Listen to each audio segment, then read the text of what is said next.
Hello everyone and welcome to another fast single button guide video. I also got a long version of the Frost Mage, so in case you want to see almost a 2-hour guide where I really go into depth with everything, you're more than welcome to go check that one out, link in the description. But if you're just here for the quick guide where we go through everything in less than 10 minutes, you come to the right place. So let's get to it. So let's go through the stats quickly. The first thing I would recommend is always to get the highest upgrade level. When you look at your items, you can see, for example, my staff here is the upgrade level called Explore. That basically means whenever I get an item that is higher than Explore, I would always pick that, no matter the secondary stats. The moment I get an item that is the same item level or upgrade level as, not item level, but the same upgrade level as my item, then that is when I would start looking at the secondary stats. First of all, as a Frost Mage, you should always try to get between 30 and 35% crit. Because if you have that, then together with the talent here called Shatter, you will actually have 100% crit against a frozen target. As long as you have crit between 30 and 35, you will always have 100% crit when you attack someone who is frozen. Really insane. So that's the main goal, to try and get between 30 and 35% crit.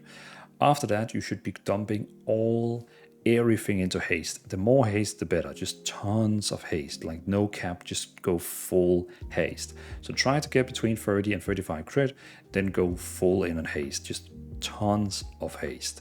Then of course we have versatility in case you want to be a bit more tanky, and mastery is the worst one you can get.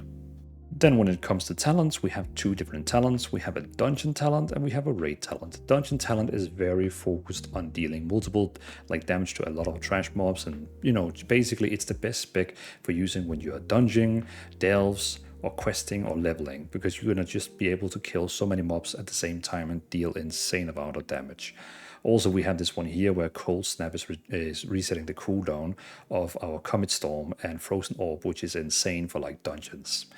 We also have a raid build, which is way more focused on spamming frost fireballs and dealing a lot of more damage to a single target, like one target.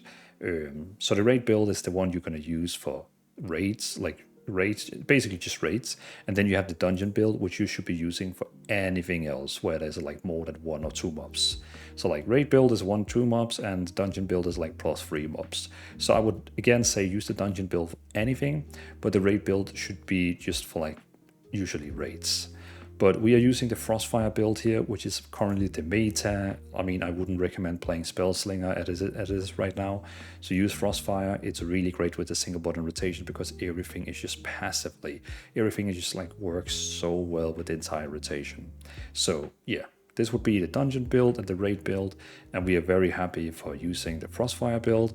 And we are also using Glacial Spike for dealing a lot of damage.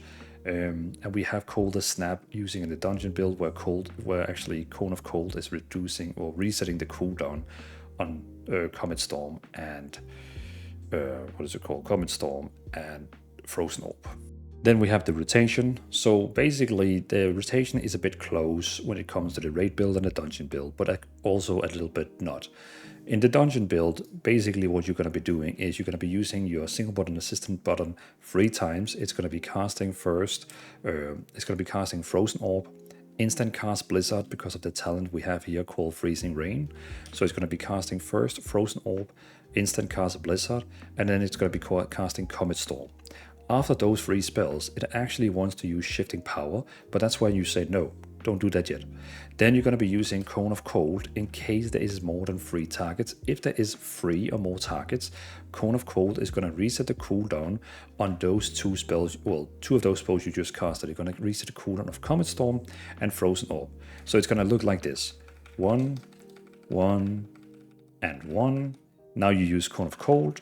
And then you're going again, Frozen Orb, again Comet Storm. So you can see here, it used Frozen Orb, it used Blizzard, Comet Storm, then we used Cone of Cold, and it used Frozen Orb again, and it used Comet Storm. Then after that, it's going to use Shifting Power. So try to see if you can get a bit close to the target so that 300k damage from Shifting Power is not going to get wasted.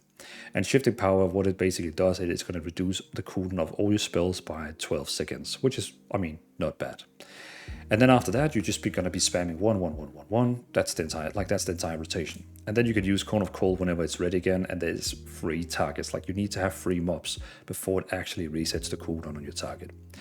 Icy Veins should be using in the start of your rotation and your opener. So whenever you cast, the first spell it always uses is Frozen Orb. You should basically be using Icy Veins together with that. So cast Frozen Orb and then Icy Veins right after that.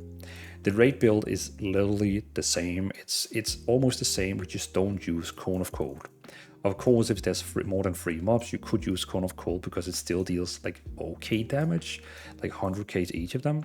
But the normal rotation for the raid build would just be like, 1 Frozen Orb, Icy Veins, and just spam 1.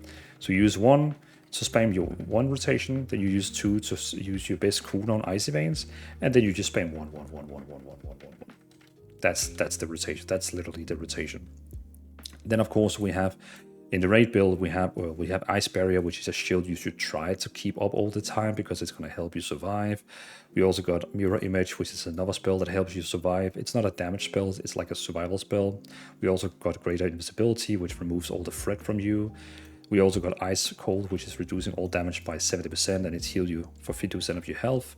Also Cold Snap for reset the cooldown on Ice Cold. And Ice Barrier. We also got Mass Barrier to give shield to everyone in the party, you and 4 other. We also got a Counterspell in case the boss or target actually is casting a spell you don't want them to cast. You can use Counterspell to like interrupt them. And in the dungeon build, we also use Blast Wave, so you can do a AoE interrupt. So like if there's 5 mobs casting a spell, you can interrupt them all in one time. And we also use Supernova, which is also going to interrupt them all in one time. We actually also in the dungeon build have Spell Steal. So in a dungeon, for example, if one of the mobs is casting a healing on themselves or a very strong buff, you can actually steal that one. It's up to you if you actually want to use those. You can also remove them and take some of the perks that we have in the raid build. But yeah, that's basically it.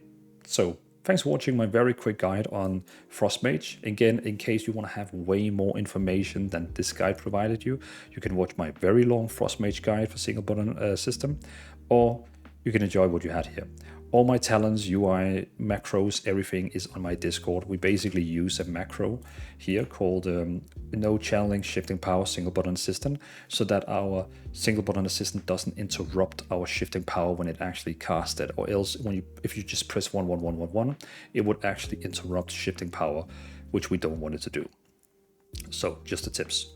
But all this macros, stats, rotation, like the spells, keybinds, talents is on my Discord, so you can find the link in the description, and that's it.